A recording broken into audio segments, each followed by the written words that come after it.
happy to be joined by veteran stand-up comic and gay icon Daniel Ryan Spalding, who's become one of the largest pro-Israel influencers advocating against anti-Semitism and against Hamas. And we are so happy to have him in the studio. Hello, and thank you. I'm not worthy. I'm not worthy. Stop. You have been amazing. I literally happened upon your Instagram feed in which you have hundreds of thousands of followers, and you have such a charming way of making your point while making it funny. It's something very, very unique. And tell us how you've just become this advocate against anti-Semitism and in support of Israel. Thank you.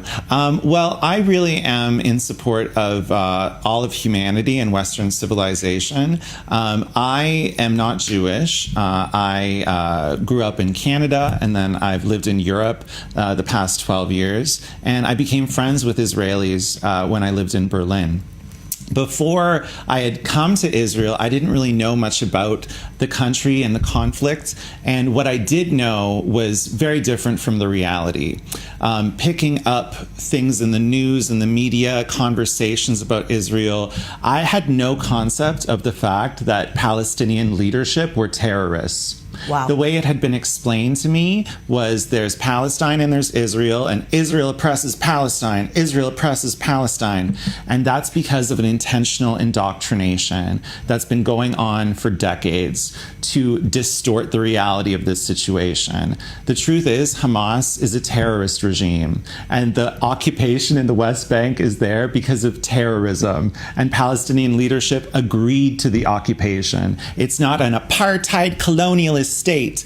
This is the lies that we've been fed through years and years of indoctrination. It's intentional, and it's almost brainwashing. Brainwashing. Can you call it brainwashing? It's absolute, because if you can destroy the only democracy in the Middle East, if you can destroy Israel's relationship with the West, you destroy all democracy. It's an ideological subversion. It's been going on for years and years, funded through Qatar. We can see this through the academia in the United States, the protests that are happening now, which are basically pro-terror protests. This is a radicalization of American and Western society. It's the normalization of terrorism. And we're seeing, listen, so many, people from LGBTQ community in the U.S. also protesting, not knowing what would happen to people who are gay if you're from Gaza. Well, not only that, but it's that they don't care. And they don't care. Right now,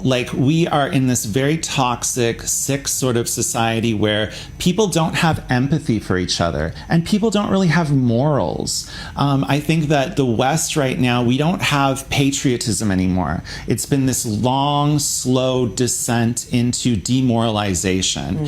And especially in the United States, the politics are so polarized, and anything that the Republicans champion or stand for, the Democrats automatically want to be against. So the fact that Republicans are strong on national security and strong on their defense of Israel, the Democrats have gone so far left that they're sympathetic to jihadist terrorism. It's terrifying. And this has been a targeted propaganda campaign, very well funded, and it's been going on for years. And that's why people say you should boycott Israel, don't go to Israel. Israel's all about pinkwashing. Because when you come to Israel, you see, oh my God, this is like an amazing country. Everyone in Israel, living in Israel, has equal rights.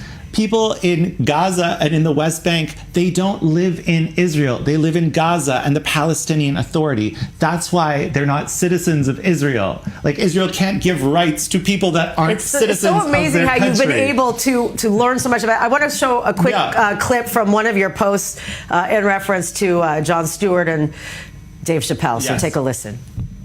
I'm called anti-Semitic because I'm against Israel's treatment of Palestinians. I don't think people say that you're anti-Semitic because you care about Palestinians. I care about Palestinians too. I think people are saying that you're anti-Semitic because you don't care about the hostages. At least it seems like you don't care about the hostages. Because otherwise you would have mentioned them or done something to help their families. Since you have a political television series and you're talking about this subject, why wouldn't you mention the hostages? I know, because if you mention the hostages, then it ruins the narrative and the illusion that this is a genocide. Because that's what everyone wants to believe, that this is an intentional genocide of the Palestinian people. Did you see what your friend Dave Chappelle said? Make American Jews feel loved and supported so they know they don't have to support a country that is committing genocide just to feel safe. Is that why you don't want to talk about the hostages, John? Because you want to maintain friendships with Dave Chappelle and your super hip liberal writing crew? When you talk about this subject, do you mention the fact that Israel is at war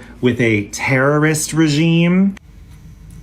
Wow, very, very brave. And like, hey, do you hear back from the Jon Stewarts of the world? Because it's true. Like, we see these comments and we just want to shake them and to say it out loud. Well, I'm very lucky because I moved to New York just at the start of this. I had been planning to move there for a year. And because I'm just establishing myself in the industry, I don't really have anything to lose. And because I do stand-up comedy in New York, which is primarily a Jewish industry, I'm not going to risk, I don't have anything to lose. Right. I don't have. You're not going to not get comedy. I don't gigs, have. exactly. I don't have big movie deals. I don't have a television series. I don't have a crew of people that depend on me, and so I can say what a lot of celebrities want to say but can't. The truth is, there has been a coordinated effort to turn the Jewish diaspora against Israel, and this has happened through a student group called Jewish Voices for Peace. This is a student group that has been operating for a long time. They've targeted all of these Marxist, anti-American academics like Judith Butler, who is nuts. Like, if a Jewish lesbian is basically justifying October 7th, how demented are you? Like, what concept of morality do you have that you're saying that this is some sort of an uprising against occupation and apartheid?